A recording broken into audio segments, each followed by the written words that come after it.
Mga kapatid,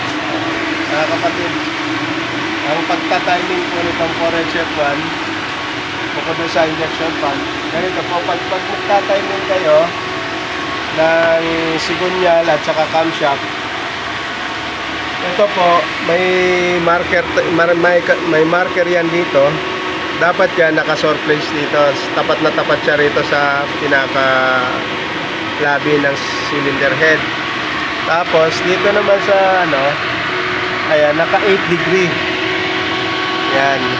Pero, yan, pag isasalpak mo yung injection pump. Pero pag ang ita-timing mo, itong sigunyal at yung camshaft, ito dapat nandito sa top dead center, ito sa uno, sa unang-una. Yan. Pero pag magkakalas ka or magsasalpa ka ng injection pump, dapat ito nandito sa 8 degree. Yan. Pwede mo na isalpak yung injection pump. Yun. Kasi yung ngipin niya, kung mapapansin nyo,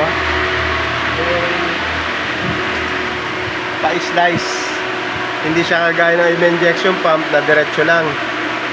Na kapag sinalpak nyo, hindi iikot. Ito kasi pag sinalpak nyo, iikot pa ng konti. Kaya dapat naka 8 degree doon. Ayan po. Tapos pagka once na isasalpak nyo na, dapat makikita nyo rito na nakatap siya rito. Ayan, dyan sa butas na yan. May guhit yan dyan. Ayan na may tatap niya, mauuno nyo dyan. Yan ang tinakaano niya. Ayan.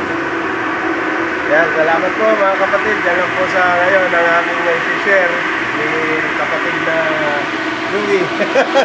Ang aming cameraman. Thank you.